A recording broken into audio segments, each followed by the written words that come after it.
Hello Standard 4. Welcome in maths lecture. This is our 27th lecture. In previous lecture we have started our chapter number 5, the way the world looks, and learn some sums according to the views of a house, in which a mouse is looking his house at different heights. Now today we are going to discuss some more this type of sums over here. Now over here in previous lecture we have completed up to this. Now today we are going to start from here. The park behind गोपू's house. हमने देखा था कि भाई गोपू है वो चूहा balloon के सहारे बहुत ऊंचाई पर जाता है और वहाँ से वो अपने घर को, फिर आजू बाजू के घरों को, पार्क को, सबको देखता है। तो यहाँ पर उसके घर के करीब में एक पार्क है, उसका पिक्चर दिया है।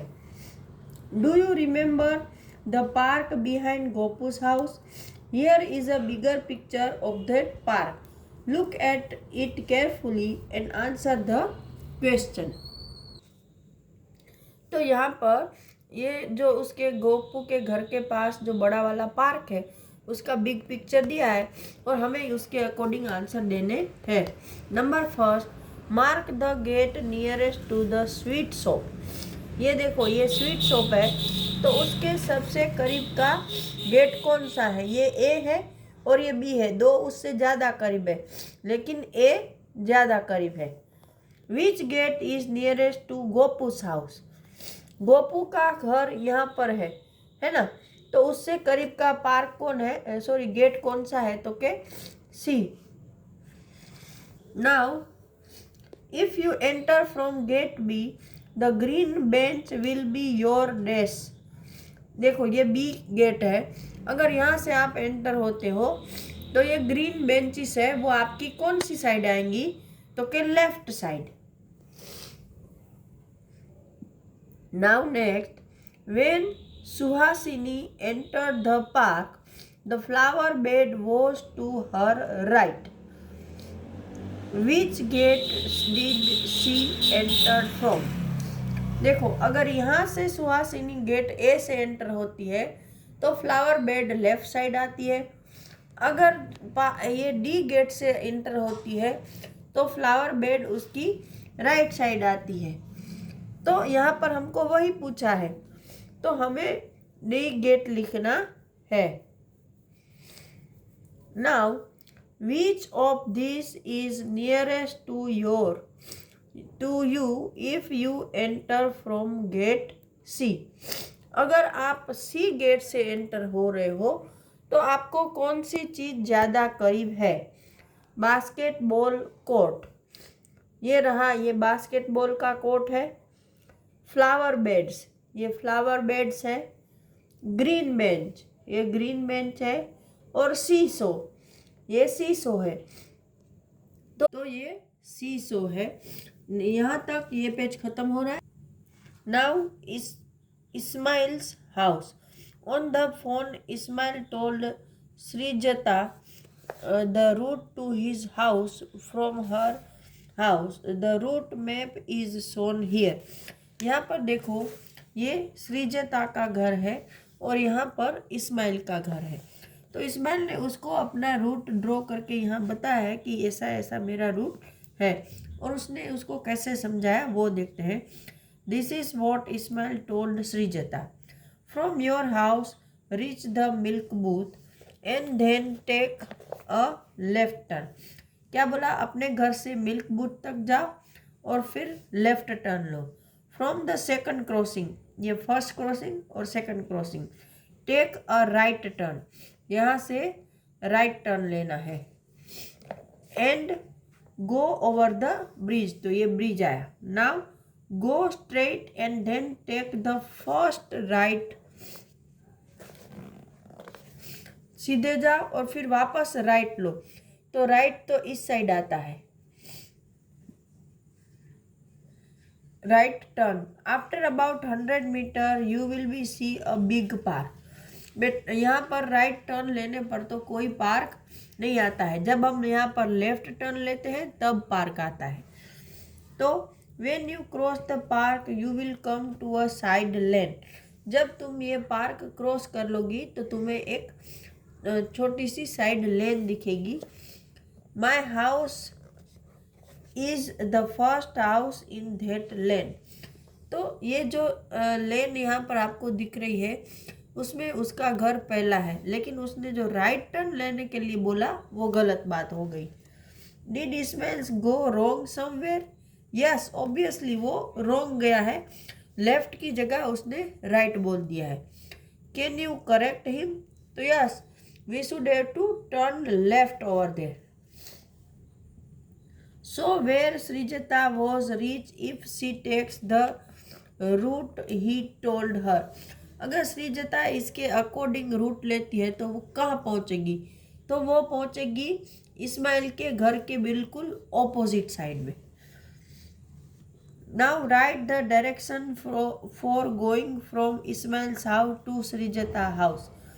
तो अभी आपको इस्माइल के घर से श्रीजता के घर का डायरेक्शन बताना है।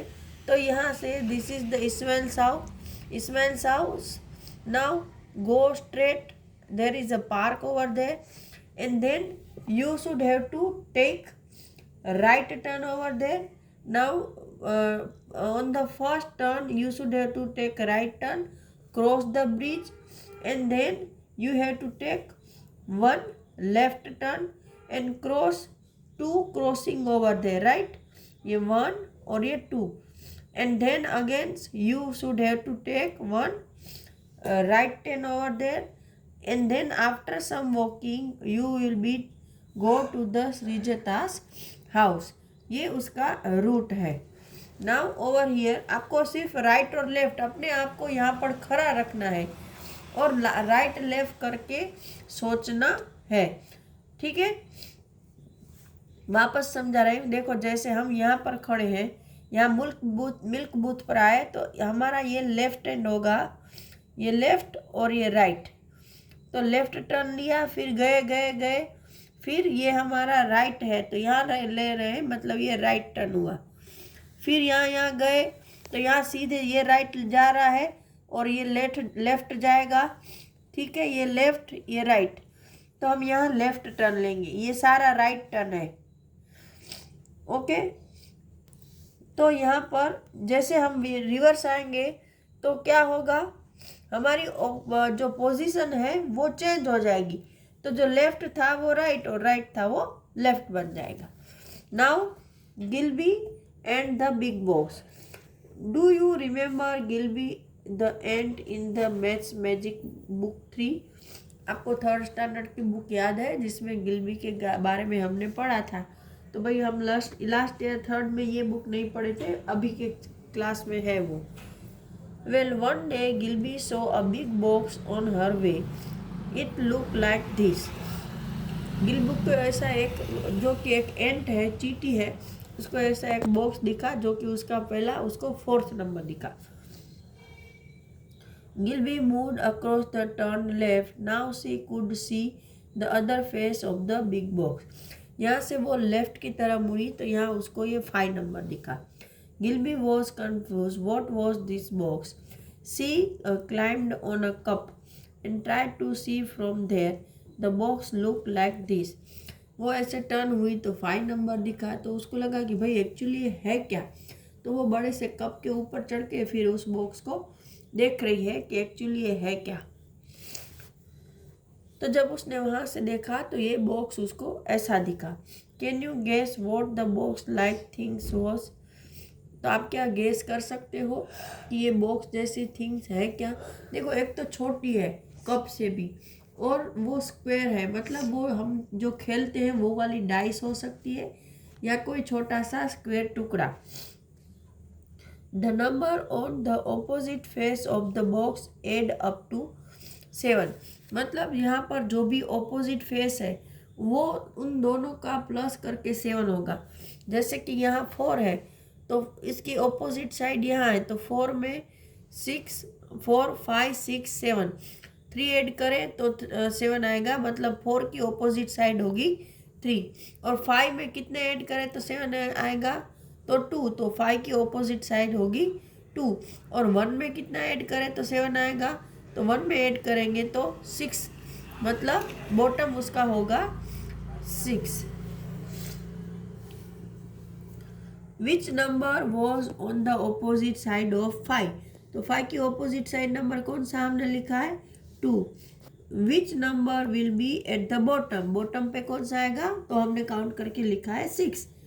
विच number will be see if see again turn left from 5, अगर 5 से वो वापस लेफ्ट टर्न लेती है तो यहाँ पर कौन सा नंबर आएगा, तो वो 4 की ऑपोजिट साइड है, मतलब 4, 5, 6, 7, वो 3 नंबर आएगा। What will this box look like if you open it up? Mark the correct picture. अगर इस बॉक्स को हम लोग खोल देते हैं तो कौन सा नंबर आएगा, तो देखो ऊपर 1, यहाँ पर 4, यहाँ पर 5, यहाँ पर 2 और यहाँ पर 3, इतने नंबर आते हैं जहाँ पर 1, 4, 5, 2, 3, 1, 4, देखो 1, 4, 5, 3, 2, 1, 4, 5, 3, 6, 1, 4 आता ही नहीं है, 1, 4 आते ही नहीं है, मतलब ये नंबर शायद लग रहा है 1, 4, 5, 3, 2 और ये 6 तो नीचे है ही, तो ये हमारा नंबर है। Now try it out, draw a shape like this on a thick paper, cut it out and colour the different faces in different color. Can you use this box to play a game? मतलब ऐसे ही आप दूसरे जो थोड़ा thick paper है उसके ऊपर ऐसे शेप काटो, ड्रॉ करो, काटो और फिर उसको कलर करके अलग अलग कलर से आप एक पेपर तैयार करो, तो आप ऐसे जो कार्डबोर्ड जैसा बनेगा उसका किसी गेम के लिए यूज़ कर सकते हो। क्या आप लूडो में ऐसा कुछ यूज़ करते हो, लूडो खेलते हो, तो आई थिंक सो कि भाई लूडो में ऐसा कुछ खेला जाता होगा, राइट। तो यहाँ पर ये लेक्चर ख़त्म होता है। नेक्स्ट लेक्चर में, और यहाँ पर ये चैप्टर भी ख़त्म हो रहा है, देखो नेक्स्ट लेक्चर में हम चैप्टर 6 डिस्कस करेंगे। Till that time good bye.